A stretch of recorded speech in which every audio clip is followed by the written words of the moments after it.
Hi everyone, Bob Mehsikomer. Hey, I'm shedding these glasses. I just can't do it with glasses out. I'm sorry, folks. I just can't do it. I can't. Bland as a bat. I'm sorry. We'll make it work nonetheless. I've got an excellent guest for you folks. Listen, guys, I know you're bass fishermen. I know the world's full of bass fishermen. And to be honest with you, there's very few people who can say they've been to the Bassmasters Classic 13 times. That's a huge undertaking. And the gentleman with me right now, well, he's done just that. He has been there 13 times. Let's bring him on, if you will. Let's bring him on. He is our good friend, John Crews. Thank you very much. That was quite the introduction. I appreciate that. Hey, John, let me tell you something. Anybody that can sit across from me and tell me they've been to the Classic 13 times deserves a lot of respect. Well, I appreciate that. It's not an easy game. It is not. It's hard. You're fishing against the best in the world, and you're going to pretty much different fisheries every year. So you have to be able to adapt, and you have to figure out what works for you. There's all kind of different ways to term it, but the bottom line is it's tough. Oh, it's more than tough. I've got a few friends that are at the level you are, professional fishermen, and they'll tell you flat out it's not a guarantee. Yeah. No, it's not a guarantee whatsoever. Especially when you get out there and what you expected to work doesn't work. Doesn't work. It isn't the season. It isn't the lure choice. Right. It isn't what you like to do. We all have deficiencies, and there are things I think people lean on in terms of I'm going to search with this till my confidence is in there, and then I'm going to switch out. One of the things that I find really interesting, especially when you watch the televised stuff, I mean, when you can sit there and examine these guys, examine you guys, you're fishing and you hear the commentary. I'm needing fish, I'm just fishing now, I'm just fishing. That is so what everybody else is. And that's what people don't realize. You're doing it at a different level, but you're doing what everybody else does. Yeah, it is a tough game because it changes every day. We fish multi-level or multi-day tournaments. Yep. We practice before that. Yep. We have 30 days of off limits, so it's not like we can go camp on a place for a week or 2 weeks and really get to know what fish do when it's cloudy, what fish do when it's sunny, what fish do when it's windy. We only get exposed to a little 3-day snippet right before the tournament. I mean, the weather's going to change. Usually it does. You're going to either have wind and then go to no wind, or vice versa. You're going to have clouds or no clouds, vice versa. So you really have to be able to adapt and kind of predict what the fish are going to do. That's really the hardest thing, in my opinion, is what are they going. You start practicing on Monday. What are the fish going to be doing Thursday, Friday, Saturday? That's when it really counts. And that's really the hardest thing to really kind of nail down. And a lot of guys, and including myself, have gotten stuck on, you go out and practice, and maybe it's the first or second day of practice, and you just blast it. It's really hard 2 days later not to go back and try to do the exact same thing. No, like you know better. You know they're going to change. But you can't help but go back and do that exact same thing again. You know what that's called? Confusion. You can I call it fishing on memories. You go fishing on memories, and sometimes those memories are fresh. Sometimes they're like 3 years, 5 years, 10 years prior. You know, when you go back to a place, you're like, man, they were loaded on this point before. I'm going to go to that point. I'm going to just cave their heads in, son. I'm going to go get them. And then you go out there to that same spot, and lo and behold, they're not there again. They don't want to play the game. They're not going to do it. Let's break it down. Okay, you're going to Lake X. You don't have any clue what's going on. How does John approach Lake X? And I mean from the fundamentals all the way down to possibly your first set of choices, your lure choices, rod choices. Break it down. So first thing is I think about the season. What time of year is it, and what part of the country are we in? So that kind of gives me a ballpark on what the fish could be doing. Are they going to be pre-spawn? Are they going to be spawning? Are they going to be post-spawn? Are there going to be some spawning and post-spawn? Or is it going to be to where you're in the summer, straight up summertime, or in your like fall feeding patterns? Like, that's a big deal. Offshore stuff. That's a big deal. So I'm going to try to establish that first. then the time of the location of the country is a factor, and then what type of fishery it is. Is it one that's, what's the population like? Is it 90% smallmouth, or is it 90% largemouth? Is it 50-50? What's the breakdown of the biomass of bass in the lake? And then what kind of cover is in the lake? Does it have a lot of aquatic vegetation, aka grass, or is it no grass? Like talking about like Lake like Lake Oahe, zero grass. Then you got other lakes, like Lake Champlain, full of grass, tons of grass. Oh, really? So you got two different dynamics there. There's not the whole lake is not grass at Champlain. But there's enough to fish. Yes, but it's a factor. It is a factor with smallmouth and largemouth. So you just have to kind of factor all of those things in, and then kind of go from there. So it's like one of those, it's like you need one of those little 8 balls that you tell all that stuff to, and then you flip it over, and then it gives you like where to start? Chatterbaits in 4 to 6 feet of water. Boom, boom. Appreciate it. That would be a lot easier, but it's just never that easy. We do the same thing with muskies, I mean, when we shoot shows and stuff, it literally is a tournament every week. Yeah, 5 days to get it done, and you got to put a 50 in the boat every time you do it. 50 is a lifetime fish. That's a magnet. And we got to do it every week. So right. I understand totally what you're talking about, and we break down the system very much the same way you do. Yep. One of the things that we do going into a system like that is I'll get in there and I'll get local information as quickly as I can. Yep. I want to know what the absolute weather patterns were yesterday, day before. Not some weatherman that forecasted a week ago, but I want to know, because that sets me, for me, it sets up what I need to do in terms of my starting spot. Is my water cooling? Is my water warming? Right. Is it muddy? Is it clean? Are the cricks of the arms, are they fishable, or do we stay away from it and fish off the points? All these kind of things. Yep, exactly. That's exactly what I'm talking about. Just gathering as much information as you can. We're restricted in the Bassmaster Elites. We cannot get we cannot solicit information. We can get publicly available information, like if somebody who has a public Facebook page, posts something, that's okay. You can absorb that. Yeah. You can look for it and you can find it. But you can't text your buddy that lives over there on Lake Chickamauga and be like, bro, yep, where are they holed up, bro? And he's like, man, they're loaded on this one point. Here's the waypoint. That will get you disqualified in a quick fashion. I'll tell you a true story. Buddy Gross was going to a lake for a tournament. Yep. And I've been there. And I was been there seasonally when it was going there. Right. And I opened my mouth and he said, stop. Don't say another word. Yep. Period. Let's change the subject. I wasn't aware right. that it was that stringent. I was not aware of that. It is, and Bassmaster leaves it on us to stop anybody that's. Oh, he did. That's in it, because if you know if I know that that's where you're going with the conversation, and I just let you go, yeah, that's the same as soliciting. Right. No, it was a 4-way semaphore blinking loud. it's a no means no situation. Yeah, it was definitely a no. All right, rod selections. Now everybody knows that fishermen, regardless of what species it is, especially bass, how many? Just a guess. How many rods do you have on your deck when you start in the morning normally? Typically, it's somewhere between 8 and 12. 8 to 12 rods. 8 and 12. And it may end up with 14 on the deck. It may end up with 15 on the deck. Sometimes you end up, trying different things. I think the first tournament of the year at Okeechobee, I started with 8, and I really thought I'm gonna stick with these 8. Well, the end of the day came around, and I ended up with 14 on the deck. I thought I'd get out there, and I think, you know what? I need to try that. It might work here, and I would get it out and try it for 10 or 15 minutes. Didn't work, so I, end up thinking of something else and grabbing it. Or sometimes it happens like that. All right, let's talk quickly about topwater. Okay, topwater is a great way to catch these fish. Think about everybody it's visual. Yep. It's productive. It can do it. What are your favorite types of topwater that you're going to be campaigning when you're out there? Hollow belly frog is far and away one of my favorite topwater baits.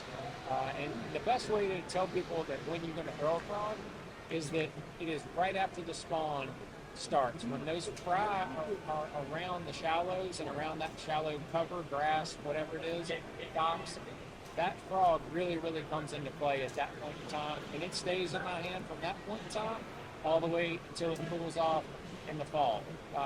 Anytime those fish are around shallow cover, I've got that frog in my hand. If I'm fishing more open water, I've got two favorites. If there's some kind of grass around, I think that a walking bait, zero spook type bait, is really, really hard to beat because it doesn't move really fast, and it draws fish from a long distance. Two things. Then after that, I appreciate the guys from the musky world that brought us that lovely whopper plopper style bait. Those whopper plopper style baits, if there's minimal grass, I love one of those. And the only reason that is because if there's a lot of excess grass, it'll get hung up. And it's not like the bigger musky plugs, which you can kind of plow through some of that grass. But the smaller whopper plopper style baits, they just get boogered up. So open water, I really, really like the plopper style baits because they don't give the fish a good chance to look at the bait, and they just crunch. A bait that a lot of anglers spend a good time with, especially in the spring of the year and into the early summer periods, is a jerk bait, a stick bait. Right. And there's a variety of different ways to throw them, obviously. What are you throwing? On a jerk bait? On a jerk bait. On a jerk bait, I look at a jerk bait as a lure that's very similar to a topwater bait, except it's below the surface. So you're going to draw fish away from the cover to your bait. Now the live scope thing has really kind of changed that because some people are seeing the fish and then throwing to the fish. Outside of that, the fish come to it, and if you have that live scope or forward-facing sonar in some fashion, the best way to do it is when you throw that bait out there, you'll see fish come out of nowhere. Next thing you know, you got one trailing your bait.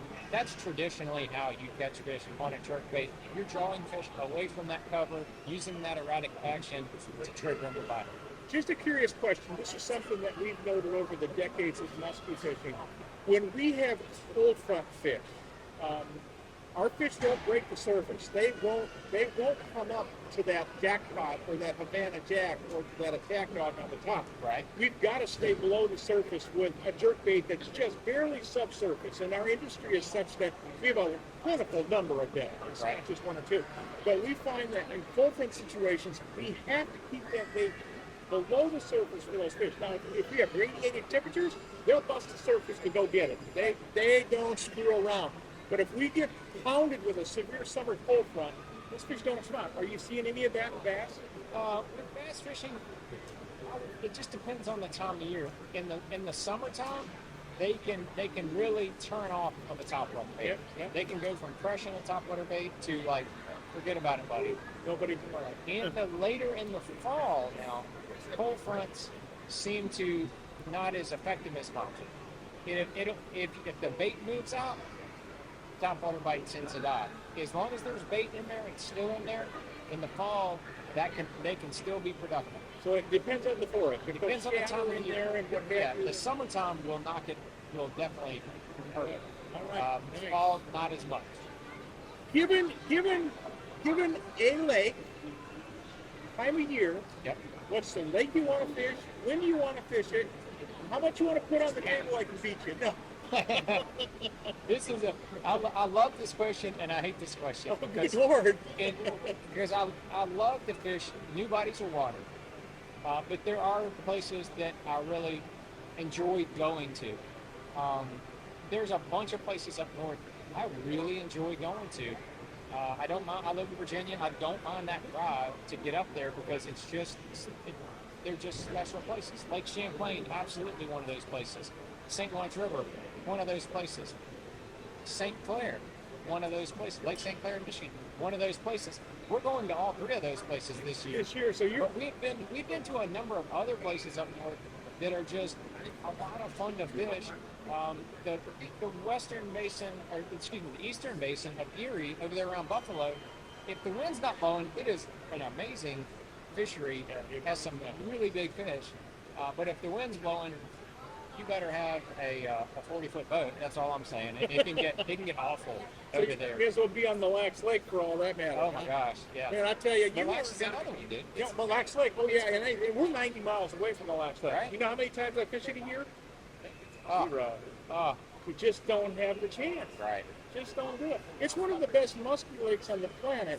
And I mean, I've had a little notoriety for musky fishing, and they will say, how many times you fish Mille Lacs Lake for muskies? Like, Once. I went on opening weekend because I was furious that I hadn't been fishing. That was it. And I get up there, and it is literally a flotilla of musky fishermen out for the first weekend. And I said, that's it. Yeah, We put it back. We put it back on the trailer and went home. Right. But yeah, it's craziness. We're not friends about it. You are on your way, as I think we are, down to the Classic. that's right. So you're going to go down there.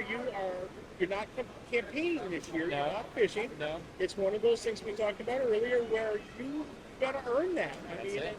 unless your season goes marginally right, Right. it's a tough challenge. It is. I didn't miss it by a whole lot. I had essentially I won one tournament last year, and then I had 2 bombs, and the rest of my tournament season was slightly below average, and that doesn't cut it. That doesn't cut it. If I would only had 1 bomb, and then You'd have made it. I would have made it. It was really like 40 points or something out of it. So it wasn't. I mean, I even had a chance in it going into the last tournament. If I had a really good tournament, I could have made it, and I just couldn't make it happen.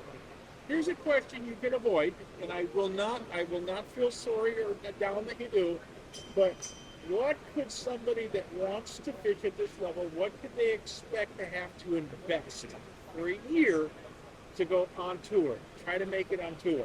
On the Elite Series, you're looking at like a minimum of $80,000 investment. 80 grand. Per year. Not talking about boat payments, insurance, all that stuff. Yeah. Just expenses and entry fees.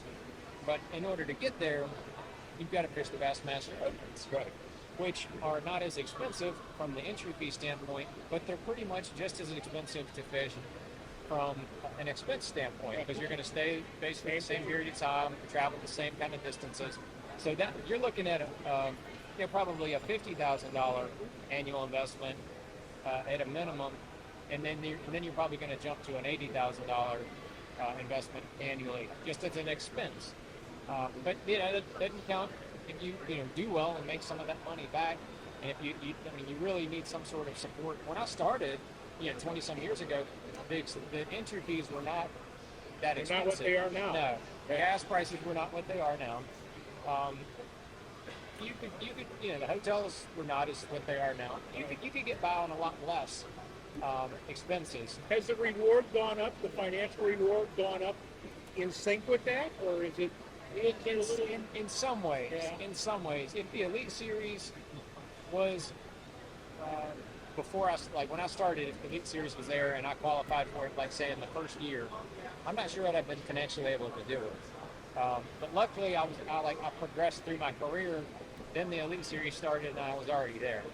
I was already on it. I was on the Bassmaster Tour, and then it turned into the Elite Series. So I had that financial. Backing was there. The grounding was there with the sponsor base in order to be able to do it, and the rest is history. All right, I have one more. Well, it's a 2-part question, Okay. and then we'll let you go. But the first question is, how heavy is that big trophy you have to hold up? 40 pounds. 40 pounds. 39. We weighed it. It's Yeah. 39. We waited. Yeah. In missile baits, I own missile baits, and so we have a shipping scale. So we took the trophy and set it on there and weighed like 39 pounds. I think's what it weighed. And most of the guys, when they win it, they have that big blue trophy, and they walk around with it for a few minutes, and then they set it down. After I won mine, I never set it down. Like 30 minutes later, the people kept coming back and were like, "Are you sure you don't want to set that trophy down?" I'm like, "I'm dead sure I do not want to set this down." You're taking some of my second question away, and that is, what's the exhilaration? What's the feel when you finally achieve that trophy? That trophy really is It is. It's a marker. It is. I had fished for like